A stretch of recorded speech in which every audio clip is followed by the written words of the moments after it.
তো উপজেলা, প্রত্যেকটা উপজেলায় এই প্রতিষ্ঠান থাকার কথা, এবং উপজেলার ভিতরে অনেক বড় বড় গঞ্জ আছে, মানে মার্কেট, বাজার, সেই সমস্ত এলাকাতে আপনার এই প্রতিষ্ঠান হতে পারে।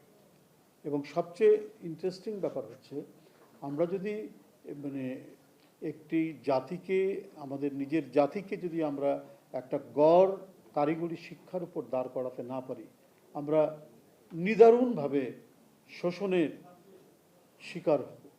সেই শোষণটা শুধু দেশের মানে ধনী লোকরা গরিব লোককে শোষণ না, আন্তর্জাতিকভাবেও শোষণের শিকার হবে। যতটুকু আমাদের কারিগরি বিদ্যার প্রসার ঘটেছে, সেখান থেকেই আমরা আজকে পৃথিবীতে মানব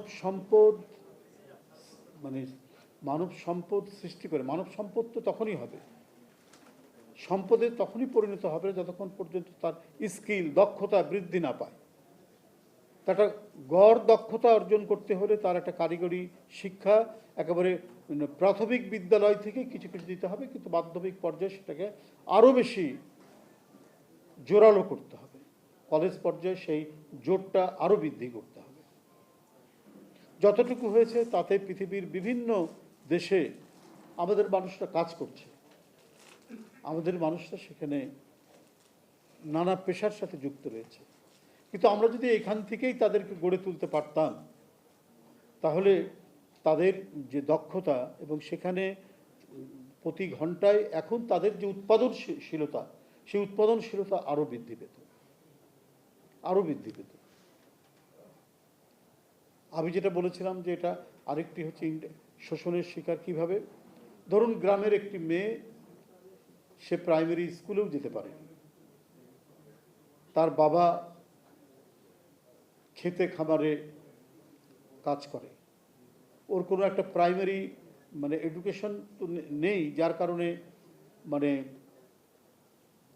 বিজ্ঞানের যে প্রাথমিক যে ধারণাটা সেটাও তার মধ্যে নেই। নাম হতে পারে তার আসিয়া, নাম হতে পারে বাতাসি, নাম হতে পারে ফুলবানো, হতে পারে এসব নাম, কিন্তু তার এই জ্ঞানটুকু নেই। তখন কি হবে, কিভাবে শোষণের শিকার হবে? ধরো একটি কারেন্টের তার ছিঁড়ে পড়ে আছে, ওটা যে একটা মৃত্যুদূত, সেই ধারণাটি তার নেই। কমপক্ষে তার বাপ যদি একটা ইলেকট্রিশিয়ান হতো, তাহলে পরিবারের মধ্যে সে আলোচনা করত যে যদি একটা ইলেকট্রিক তার ছিঁড়ে পড়ে আর সেখানে যদি বিদ্যুৎ প্রবাহমান থাকে, তাহলে ওটা একটা মৃত্যুদূত, বাবা তুই ওই তারে হাত দিবি না, একটা তার ছিঁড়ে পড়লে চট করে গিয়ে হাত দিবি না। কিন্তু যে পরিবারের মধ্যে এই সামান্যটুকু বিজ্ঞানের এই জ্ঞানটুকু নাই, তার এই ভুল হতে পারে, এই ভুলটাই হতে পারে ভয়ঙ্কর মৃত্যুর কারণ। তো সুতরাং একটি জাতি যদি গড় কারিগরি শিক্ষার উপর যদি দাঁড়াতে না পারে, নানাভাবেই সে মানে সভ্যতার দ্বারাই, যান্ত্রিক অগ্রগতির দ্বারাই সে শোষণের শিকার হবে। তো সুতরাং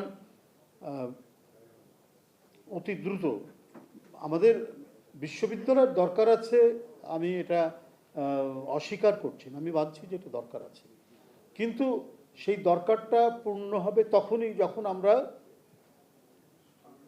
এই মানে মাধ্যমিক পর্যায়ে আমরা কারিগরি শিক্ষাটার প্রসার লাভ করতে পারি, তারপরে কলেজে প্রসার লাভ করতে পারি, এরপরে উচ্চতর শিক্ষার জন্য বিশ্ববিদ্যালয় বা গ্র্যাজুয়েশন যেখানে দেওয়া হবে সেটা হতে পারে।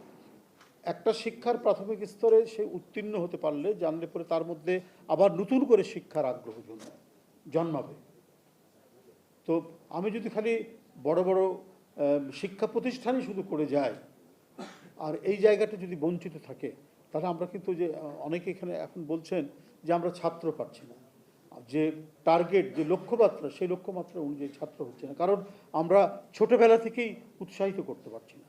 আমাদের প্রাইমারি স্কুলগুলো, আমাদের কেজি, কিন্ডারগার্টেন, এখান থেকে আমরা উৎসাহিত করতে পারছি না। অনেক ছেলে তো ঝরে যায়, ড্রপ আউট হচ্ছে ক্লাস 5-এ, 6-এ, 7-এ, 8-এ, অনেকে ম্যাট্রিক পাস করেও ড্রপ আউট হচ্ছে। সেটা পারিবারিক, অর্থনৈতিক কারণে হোক, নানা কারণেই হতে পারে। কিন্তু সে যদি একটা কারিগরি জ্ঞান নিয়ে ড্রপ আউট হয়, অথবা সে কমপক্ষে ম্যাট্রিকটা পাস করলো কারিগরি বিদ্যায়, তাহলে এইটুকু তো হতে পারে যে যেন সে যদি কোনো সরকারি চাকরিও পেল না, কিন্তু দেখা গেছে যে ওই একজন ইলেকট্রিশিয়ান, সে ম্যাট্রিক পর্যায়ে কমপক্ষে মানে ইলেকট্রিসিটির যে কাজগুলো রয়েছে এর ফিটিং বা এটাকে নিয়ে আসা, তো সে তো নিশ্চয়ই এটার ভেতরে যে কী প্রবাহ হয় তার শক্তিকে এটা সম্পর্কে জানবে।